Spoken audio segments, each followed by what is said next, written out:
Our lunch for today ay nagdinggoy kami ng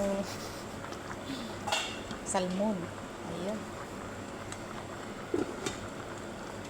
Ito guys is dried kamyas. Sinigang sa kamyas na may kamatis. Dried. May talong. Ito ay lettuce. Oh! So guys,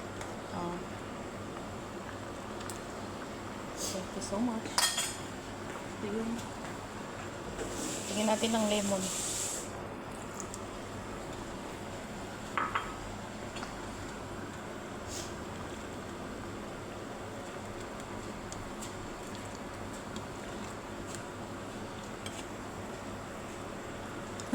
Parang dagat na to ah.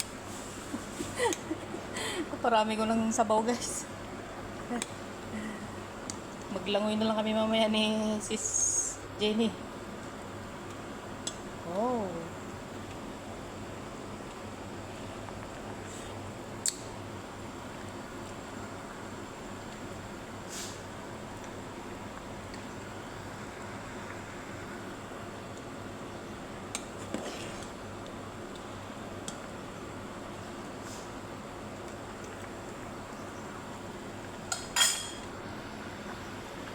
Thank you and God bless.